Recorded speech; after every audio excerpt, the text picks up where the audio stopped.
Good morning to all of you. Vasu concept application पे history के smart course में आप सभी का स्वागत है। आज से हम मध्यकालीन भारत के इतिहास को शुरू करने वाले हैं। हिस्ट्री ऑफ मिडेवल इंडिया 712 से लेकर के 1707 ईस्वी तक की घटनाओं को हम डिस्कस करेंगे। 712 से लेकर 1707 तक। लेकिन आज की जो क्लास है वो है कि मध्यकालीन भारत के इतिहास की घटनाओं से पहले क्या चल रहा था, जिन्हें हम डिटेल में पढ़ेंगे एंसेंट इंडिया में। लेकिन जैसे देखिए, इससे पहले आपने डेमो क्लास हिस्ट्री की देख ली होगी, जिसमें हमने जाना कि इतिहास की परिभाषा क्या है, इतिहास को कितने पार्ट में विभाजित किया गया है, कौन फादर ऑफ हिस्ट्री है, यानी इतिहास विषय के बारे में एक ब्रीफ नॉलेज हमने कुछ बेसिक फैक्ट्स उस क्लास में पढ़े थे। आज की क्लास में हम एक स्ट्रक्चर फॉर्म करने वाले हैं कि किस तरह से हम 712 ईस्वी से आगे की घटनाओं को डिटेल में डिस्कस करेंगे। यानी 712 ईस्वी से पहले की घटनाओं को हम एक स्ट्रक्चर के रूप में आज पढ़ने वाले हैं कि हमें पता तो रहे कि कब कौन सी डायनेस्टी आई थी, जिन्हें हम डिटेल में पढ़ेंगे एंसेंट इंडिया के अंदर, प्राचीन भारत के इतिहास में। चलिए शुरू करते हैं। उत्तर वैदिक काल, इससे भी पहले आप देख सकते हैं कि सिंधु घाटी सभ्यता का पतन हुआ, इसके बाद आर्यों का आगमन भारत में, और उसी के साथ ऋग्वैदिक काल या आप इसे वैदिक काल भी कह सकते हैं। और वैदिक काल के बाद में था उत्तर वैदिक काल और जनपद। धीरे धीरे इन जनपदों ने शक्तिशाली होकर के अपनी टेरिटरी को बढ़ा करके ये क्या बन गए, महाजनपद बन गए। जनपद ही क्या बन गए थे, महाजनपद, अपने आप को शक्तिशाली बना करके। और हमारे लिए इंपॉर्टेंट है 16 महाजनपद जो हमें पढ़ने हैं। जैसे मगध एक महाजनपद था, वत्स हो गया, अवंती हो गया, पांचाल हो गया, कुरु हो गया, ये सभी क्या थे, महाजनपद थे, जो कि हमें प्राचीन भारत के इतिहास में डिटेल में पढ़ने ही हैं। अब देखिए, मगध भी एक महाजनपद था जिसपे मौर्य वंश का शासन था। कब से कब तक, 322 ईसा पूर्व से लेकर के 185 ईसा पूर्व तक। आज हम धीरे धीरे बढ़ते हुए 712 ईस्वी तक आने वाले हैं कि हमें पता तो हो कि किस तरह से इतिहास में घटनाएं हुई थी, ताकि हमें यूं ना लगे कि 712 ईस्वी से आगे की घटनाओं को पढ़ते समय कि अचानक डायनेस्टी कहाँ से आ गई, ये अचानक रूलर कहाँ से आ गया, तो ऐसा हमें ना लगे। इसलिए आज एक फ्रेम, एक स्ट्रक्चर फॉर्म कर रहे हैं हम।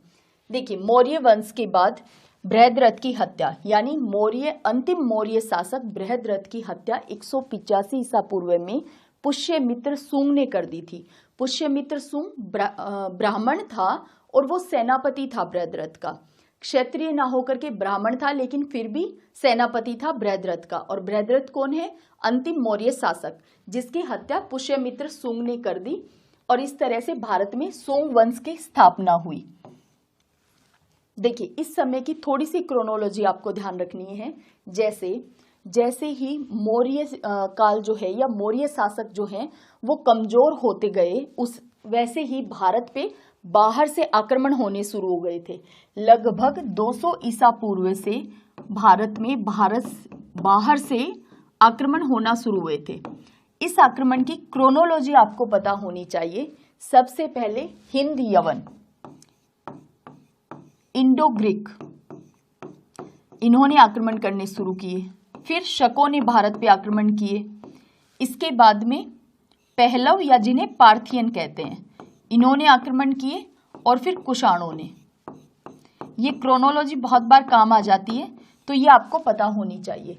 और जैसे ही मौर्य शासन खत्म हुआ, मौर्य काल खत्म हुआ, वैसे ही जो भारत में जो हिस्सा था वो छोटी छोटी टेरिटरी में बट गया। क्योंकि ये हमें हर एक शासनकाल के बाद देखने को मिलती है कि जो शक्तिशाली सशक्त शासनकाल था, जब वो खत्म हुआ, समाप्त हुआ, तो जो भाग था, भूभाग जो उसके साम्राज्य का हिस्सा था, वो छोटी छोटी टेरिटरी में बट जाता है। तो ये हमें देखने को मिलता है मौर्य काल की समाप्ति के बाद भी कि सूंग वंश, पुष्यमित्र सूंग ने सूंग वंश की स्थापना कर दी। ये सूंग वंश बहुत ज्यादा समय नहीं चला, लगभग 185 ईसा पूर्व से लेकर के, और ये लगभग रहा था 75 ईसा पूर्व तक। और फिर आ गया था कण्व वंश। कण्व वंश के बाद आ गए थे सातवाहनाज। मौर्य काल के समाप्त होने के बाद ही दक्कन वाले एरिया में इस गैप को भरा था सातवाहनों ने। सातवाहनों का हमें जो पुराणों में नाम मिलता है, पुराण जो हमारे हैं 18 पुराण, उनमें जो सातवाहनों का नाम मिलता है वो हमें मिलता है आंध्रा। तो इसीलिए सातवाहनों को हम लिखते हैं आंध्र सातवाहन। लेकिन इसका ये मतलब नहीं है कि उनका शासन केवल आंध्र प्रदेश पे ही था। सातवाहनों का जो साम्राज्य था वो था महाराष्ट्र, इसके अलावा कर्नाटक का बिल्कुल नॉर्दर्न पार्ट, आंध्र प्रदेश का भी पार्ट और मालवा तक भी उनकी बाउंड्री टच होती थी। तो काफी बड़े क्षेत्र पे शासन था सातवाहनों का। अब देखिए कुषाण हमने देख ही लिया। कुषाणों ने बाहर से आक्रमण करने वालों में से थे कुषाण। कुषाणों ने तो लगभग 230 ईस्वी तक शासन किया है भारत पे। ये कुषाण, इन्होंने जो आक्रमण किया था भारत पे, तो उन्होंने भारत का कौन सा एरिया कैप्चर किया? लगभग जम्मू कश्मीर वाला, पंजाब वाला, यानी गंगा घाटी के उत्तर वाला जो नॉर्दर्न पार्ट है वो वाला एरिया इन्होंने कैप्चर किया था कुषाणों ने। और कुषाणों के लिए कहा जाता है कि इनकी जो टेरिटरी थी वो अमु दरिया नदी से लेकर के और गंगा नदी तक थी, यानी काफी बड़े भूभाग पे कुषाणों ने शासन किया था। लेकिन अभी हम भारत के कंटेस्ट में जानना चाह रहे हैं कि भारत पे किस किस ने किस किस तरह से शासन किया था। अब अगर हम बात करें कृष्णा नदी के दक्षिण में, वहां पे क्या चल रहा था, हमारे साउथ इंडिया में क्या चल रहा था, तो आपको क्या लगता है कि चोल चेर पांड्य, आप कंफ्यूज होते हो कि ये कब आए थे? आपको हमेशा ध्यान रखना है कि संगम साहित्य और इंडिका में, इंडिका मेगास्थनीज की लिखी हुई पुस्तक, उसमें भी हमें इनके बारे में जानकारी मिलती है, चोल चेर और पांड्यों के बारे में। तो अब आप समझ सकते हैं कि चोल चेर पांड्य कब से एग्जिस्टेंस में थे। ये तीनों ही डायनेस्टी कब से एग्जिस्टेंस में थी? ईसा पूर्व से एग्जिस्टेंस में थी ये।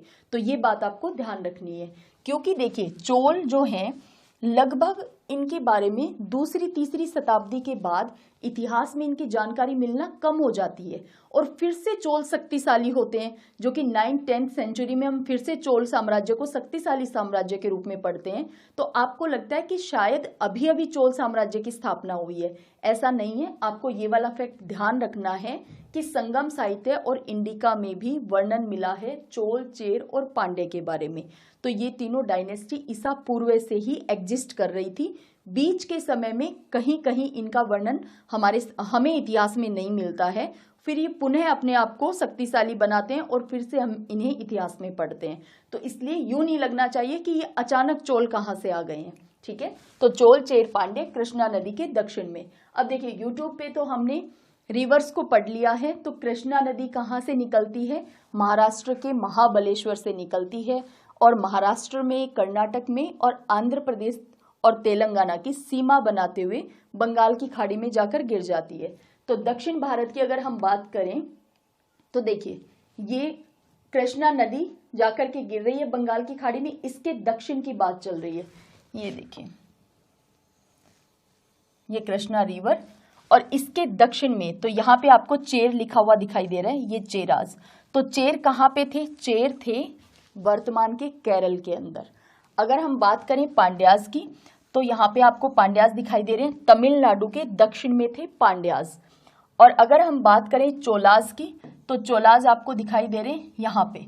तो ये वाली जो टेरिटरी थी जो कि उत्तर नॉर्दर्न पार्ट तमिलनाडु का, यहाँ पे थे चोलाज। और ऐसा नहीं है कि ये इतने इतने एरियाज में ही थे, जब जब ये शक्तिशाली साम्राज्य बने तब तब इनकी टेरिटरी कहाँ से कहाँ तक बढ़ी, ये हम जब चेर को, चोल को और इसके अलावा पांड्याज को डिटेल में डिस्कस करेंगे तब जानेंगे। अभी हम बात क्या कर रहे हैं कि आखिर ईसा पूर्व से लेकर हम 712 ईस्वी तक कौन कौन सी घटनाएं हुई उनके बारे में हमें आइडिया होना चाहिए। डिटेल में हम इनको प्राचीन भारत के इतिहास में पढ़ेंगे, ठीक है।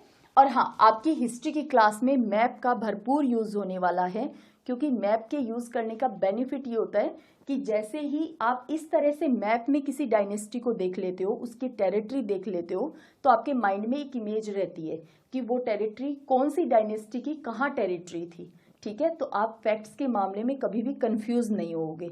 तो हिस्ट्री में भी हम प्रॉपर मैनर में मैप का यूज करने वाले हैं। चेरास तो आपको ध्यान रहना है केरल के अंदर। पांड्यास की बात आए तो दक्षिण भाग है तमिलनाडु का, और अगर चोलास की बात आए तो उत्तरी पूर्वी भाग तमिलनाडु का। और ये कृष्णा नदी के दक्षिण में तीनों डायनेस्टी ईसा पूर्व से थी। इनके बारे में हमें जानकारी मिलती है संगम काल से और इसके अलावा इंडिका से, जो कि मेगास्थनीज की लिखी गई पुस्तक थी। इसी नाते हम मेगास्थनीज को फादर ऑफ इंडियन हिस्ट्री कहते हैं। अभी तक हमने क्या देखा है कि आर्यों का आगमन, वैदिक काल, उत्तर वैदिक काल, जनपद, महाजनपद, उन्हीं में से 16 महाजनपदों में से एक महाजनपद मगध, जिसपे शासन किया मौर्य शासकों ने, और मौर्य काल समाप्त कब हुआ? जब 185 ईसा पूर्व पुष्यमित्र सुंग ने अंतिम मौर्य शासक बृहद्रथ की हत्या कर दी थी। तो मौर्य काल समाप्त हो गया और फिर भारत छोटे छोटे टुकड़ों में बंट गया कि किस तरह से भारत पे बाहर के देशों से आक्रमण हुए। उनकी एक क्रोनोलॉजी हमें पता होनी चाहिए कि हिंद यवन, शक, पहलव और फिर कुषाण। और अब हम देखते हैं कि सातवाहन मौर्य जो शासन था उसका जो दक्कन वाला जो एरिया था, उस गैप को भरने के लिए यहाँ पे सातवाहन आए। सातवाहनों ने इस वाले पार्ट पे मौर्य काल के बाद में शासन किया। सातवाहन भी शक्तिशाली शासन था इनका भी। और जब सातवाहन टूटा तो देखिए इनके काल में, इनके बाद में वाकाटक, और वाकाटकों से साम्राज्य ले लिया चालुक्यों ने। और चालुक्यों में भी कंफ्यूज नहीं होना, क्योंकि हम जो मध्यकालीन भारत का इतिहास पढ़ना शुरू कर रहे हैं उसमें हम 6वीं 7वीं शताब्दी में जो डायनेस्टी थी वहीं से हम पढ़ना शुरू करने वाले हैं। तो हम चालुक्य डायनेस्टी को, पल्लव डायनेस्टी को, इनको डिस्कस करेंगे। जैसे सातवाहनों का जो पूर्वी महाराष्ट्र में जो इनका हिस्सा था, वहां पे सातवाहनों के बाद में आ गए इक्ष्वाकु वंश आया, और इस इक्ष्वाकु वंश को हटा करके साम्राज्य ले लिया पल्लवों ने।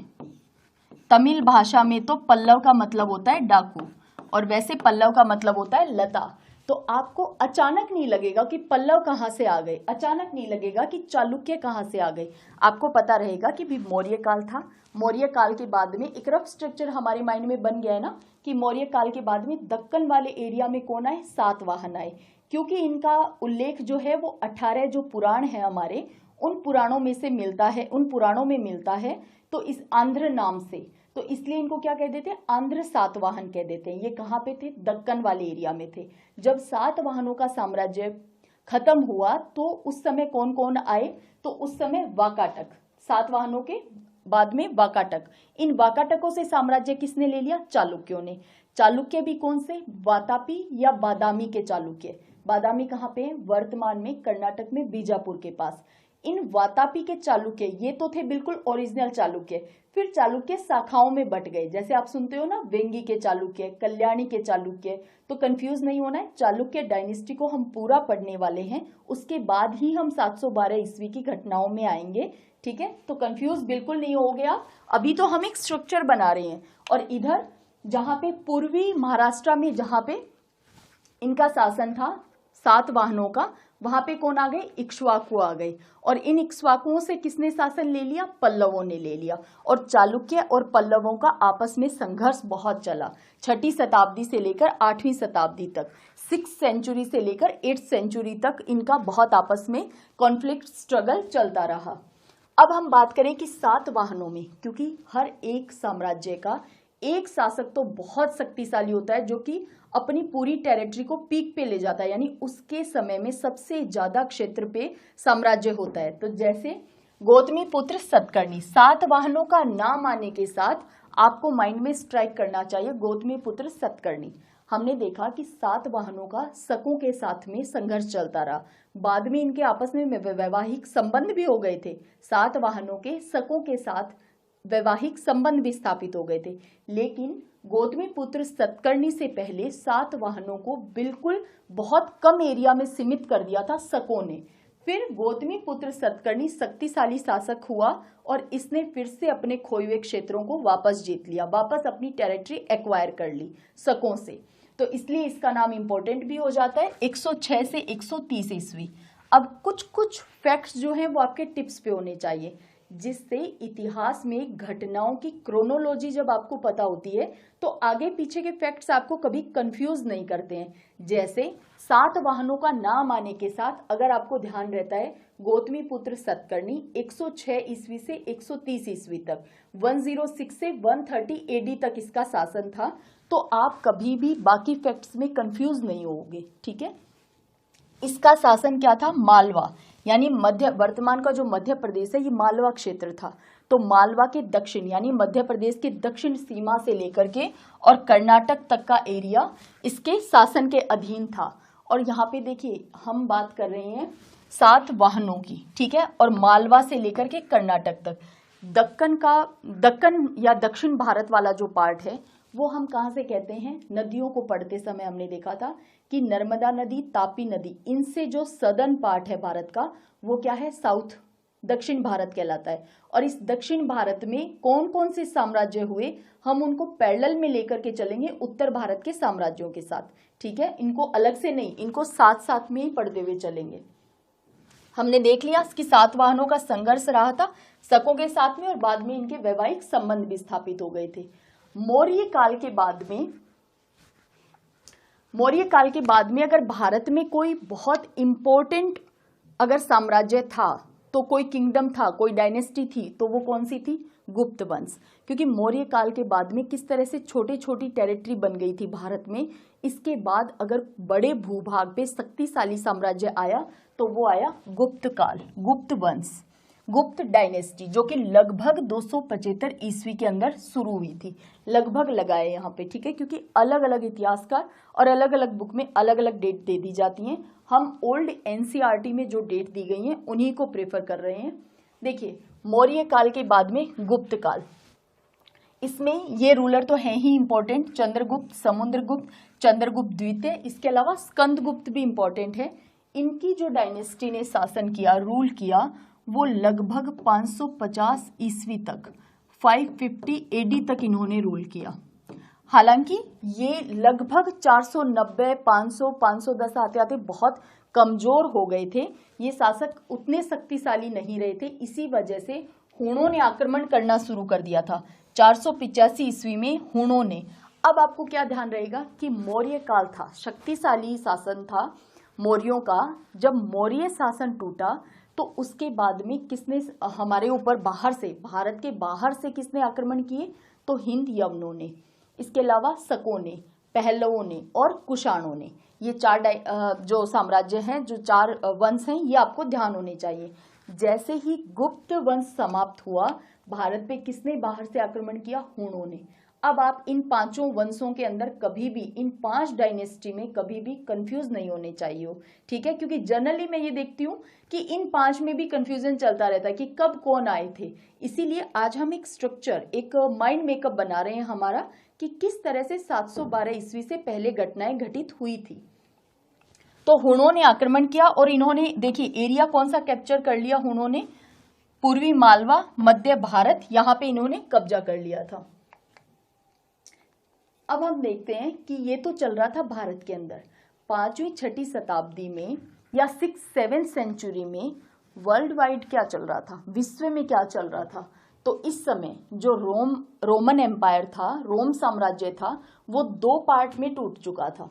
कौन सा? एक तो ईस्टर्न रोमन एम्पायर, पूर्वी रोमन साम्राज्य, जिसको बेंजेंटाइन कहा था, बेंजेंटाइन,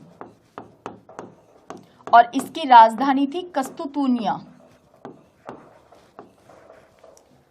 दूसरा था पश्चिमी रोमन साम्राज्य, ये वाला डिवाइड। तो ये तो था पूर्वी रोमन साम्राज्य, और ये वेस्ट में आपको जो दिखाई दे रहा है ये था पश्चिमी रोमन साम्राज्य। पूर्वी रोमन साम्राज्य में था Greek Orthodox church, Greek Orthodox church, और इन्होंने रशिया, ये जो पूर्वी रोमन साम्राज्य के लोग थे ये ऑर्थोडॉक्स यानी सच में बहुत रूढ़िवादी थे, इन्होंने रशिया को भी ईसाई धर्म इन्होंने ही फैलाया था, पूर्वी रोमन साम्राज्य वालों ने। Greek Orthodox church.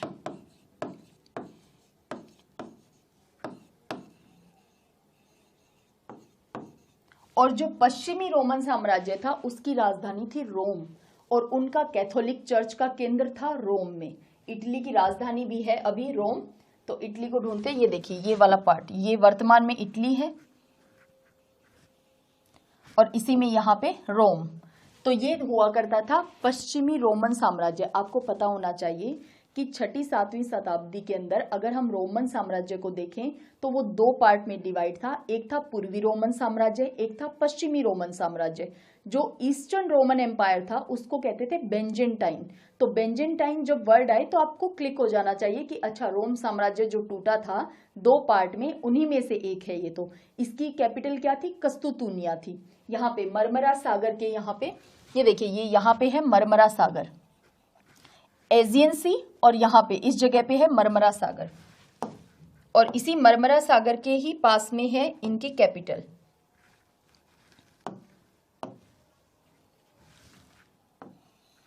यहाँ पे है इनकी कैपिटल कस्तुतुनिया, जो कि बेंजेंटाइन एम्पायर की थी।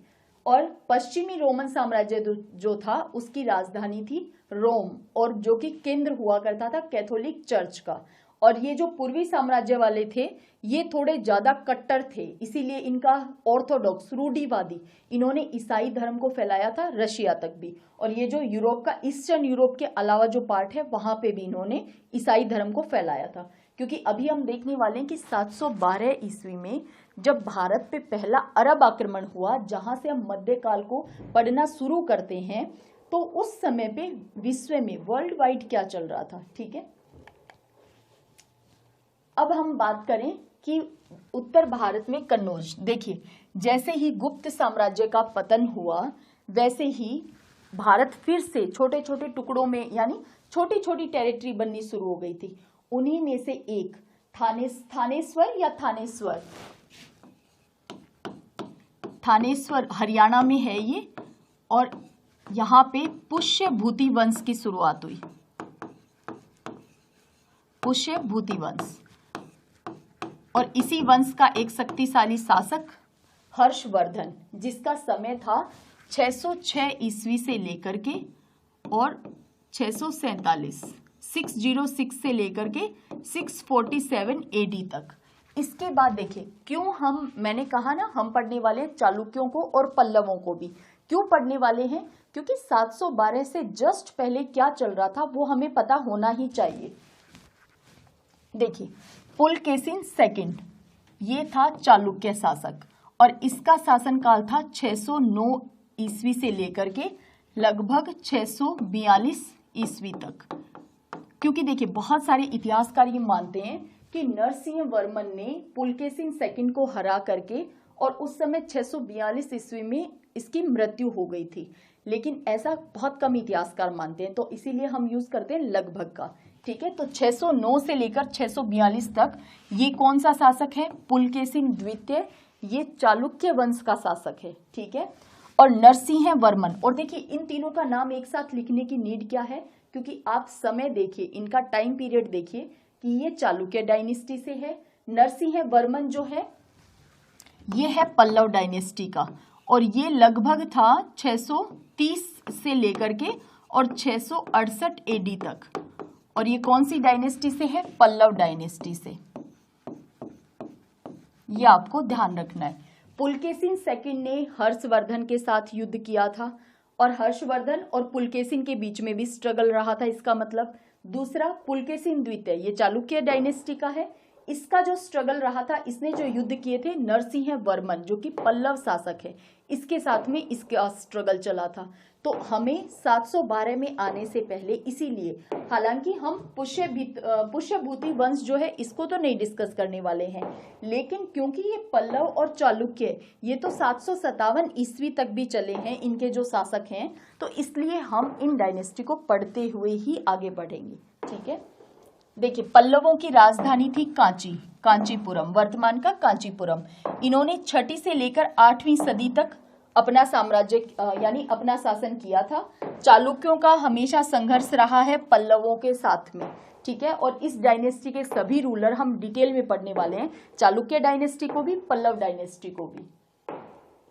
चालुक्यों ने 6वीं सदी के आरंभ में पश्चिमी दक्कन पे अपना प्रभुत्व जमाया था, और चालुक्य किसको हटा करके आए थे? हमने देखा था वाकाटकों को हटा करके, क्योंकि दक्कन पूरे पे एरिया, इस पे किसका शासन था? सातवाहनों का। जैसे ही सातवाहनों का शासन खत्म हुआ वैसे ही वहां पे आ गए थे वाकाटक। ऐसे वाली टाइमलाइन आपको टिप्स पे रहनी चाहिए। और इन्हीं वाकाटकों को हटा करके कौन आ गए हैं? चालुक्य, जो कि 6ठी सदी के आरंभ में इन्होंने पश्चिमी दक्कन पे अपना अधिकार जमा लिया था। और अगर पूर्वी दक्कन की बात करें तो सातवाहनों के जाने के बाद में वहां पे इक्ष्वाकु, और इक्ष्वाकु के बाद में वहां पे आ गए पल्लव। तो अब आप समझ पा रहे हैं कि चालुक्य और पल्लव आमने सामने आने स्वाभाविक ही थे। ठीक है, अब चालुक्य जो है वो मेन तो कहाँ गए थे? वातापी या बादामी, कर्नाटक के बीजापुर जिले में इनकी राजधानी थी। वातापी के चालुक्य ये तो थे मेन चालुक्य, बाद में ये ब्रांचेज में बंट गए थे। वातापी में इन्होंने लगभग 200 वर्षों तक शासन किया था, 757 ईस्वी तक। और फिर इन चालुक्यों के बाद में आ गए थे राष्ट्रकूट, जिनको तो हमें पढ़ना ही है मध्यकालीन भारत के इतिहास में, राष्ट्रकूट। तो अब इस तरह से क्रोनोलॉजी सेट होती है कि सातवाहन गए, वाकाटक आए, पश्चिमी दक्कन में वाकाटक गए, चालुक्य आए, चालुक्य गए, राष्ट्रकूट आए, क्योंकि ये राष्ट्रकूट इन चालुक्यों के सामंती थे। धीरे धीरे जैसे ही कोई शासन, उसमें जो शासक होता है, जो रूलर होता है, जो किंग होता है, वो जैसे ही कमजोर होना स्टार्ट हो जाता है, वैसे ही उसके सामंत या सरदार या जिनके पास बहुत अच्छी खासी भूमि होती है, पावर होती है, वो धीरे धीरे अपने आप को शक्तिशाली बनाना शुरू कर देते हैं। और फिर इतिहास में हमेशा ही ये घटना देखने को मिली है कि जैसे ही एक शक्तिशाली एम्पायर, एक पावरफुल एम्पायर टूटता है तो वैसे ही छोटे छोटे राज्य बनने शुरू हो जाते हैं। जैसे ही कोई शासक शक्तिशाली नहीं रहता है, कमजोर होना शुरू हो जाता है, तो उसके साम्राज्य में जो सामंत होते हैं, जो उसका सेनापति होता है, जो सरदार होते हैं, जो भूमि वाले, जो शक्तिशाली पावरफुल लोग होते हैं, वो अपने आप को एक नया वंश स्थापित कर लेते हैं और अपने आप को किंग बना लेते हैं, रूलर बन जाते हैं। ठीक है, तो इसी तरह से राष्ट्रकूट सामंत थे चालुक्यों के, और बाद में ये किस में आ गए हैं? इन्होंने अपना एक वंश शुरू कर लिया, राष्ट्रकूट वंश, और उन्होंने साम्राज्य किया, इन्होंने रूल किया। ठीक है, बादामी के चालुक्यों का वर्चस्व था दक्षिण में, यानी जब हम चालुक्यों को पढ़ रहे होंगे उस समय आपको ध्यान रखना है कि चालुक्यों का इतना दबदबा था दक्षिण भारत पे कि उस समय चोल, चेर, पांड्य ये तीनों बहुत नगण्य भूमिका में थे।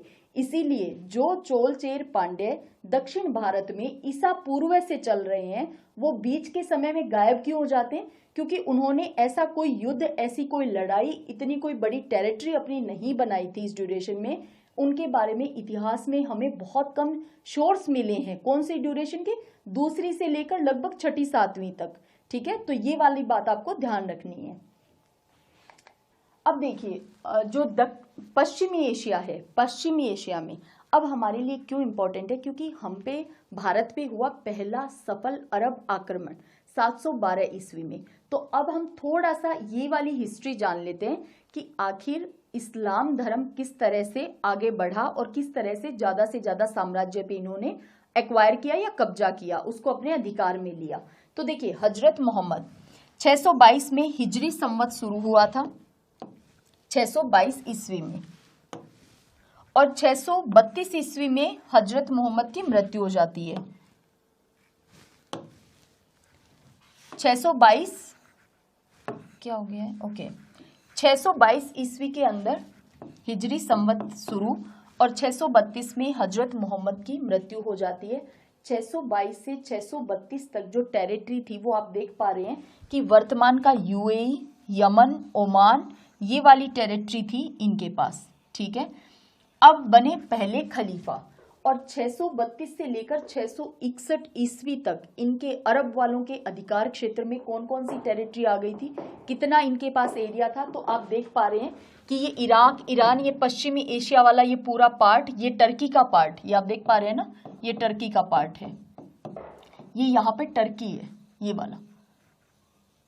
ठीक है, और ये क्या है? ये काला सागर है, ब्लैक सी है, ये है काला सागर।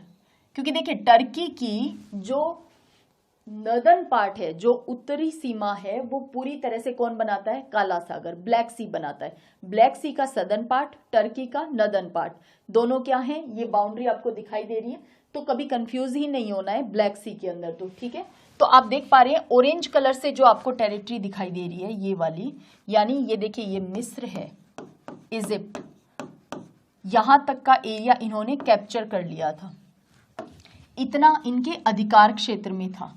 और ऑरेंज कलर से ले लेते हैं, ओके, ये वाला पार्ट, ठीक है। अब आप देखिए कैस्पियन सागर के भी, देखिए कैस्पियन सागर के कौन लगता है, कजाकिस्तान, तुर्कमेनिस्तान, इसके अलावा ये वाला पार्ट ईरान, ये जो आपको बाउंड्री दिखाई दे रही है ईरान, ये अजरबैजान और ये ऊपर रशिया। तो ये वाला पार्ट रशिया तक वाले पार्ट को, ये देखिए ये यहाँ से, ये रशिया का पार्ट, इसको भी, ये वाली पूरी टेरिटरी थी अरब के लोगों के पास, अरब के पास, ठीक है। और अरब में इस टाइम थे अब्बासी खलीफा। अब्बासी खलीफा अपने आप को वो कहते थे कि हम पैगंबर मोहम्मद, हजरत मोहम्मद के वंशज ही हैं और हम एक्चुअल में हकदार हैं इस पद के। तो अब्बासी खलीफाओं ने बगदाद से रूल करना स्टार्ट कर दिया था। और उनके समय में देखिए 632 से 661 तक में कितनी टेरिटरी इनके अंडर में थी, ये आपको दिखाई दे रही है। इसके बाद 661 से 750, क्योंकि ये वाला टाइम ड्यूरेशन हमें क्यों पता होना चाहिए, 712 ईस्वी में जो अरब आक्रमण भारत पे हुआ था, उस नाते हमें पता होना चाहिए कि ये अरब कहाँ तक ये अरबी आ गए थे। तो आप ये वाला देख सकते हैं, ये पाकिस्तान, मैं टेरिटरी बना देती हूँ ब्लैक कलर से ताकि थोड़ा इजी हो जाए दिखने में। और ये टेरिटरी किसकी है,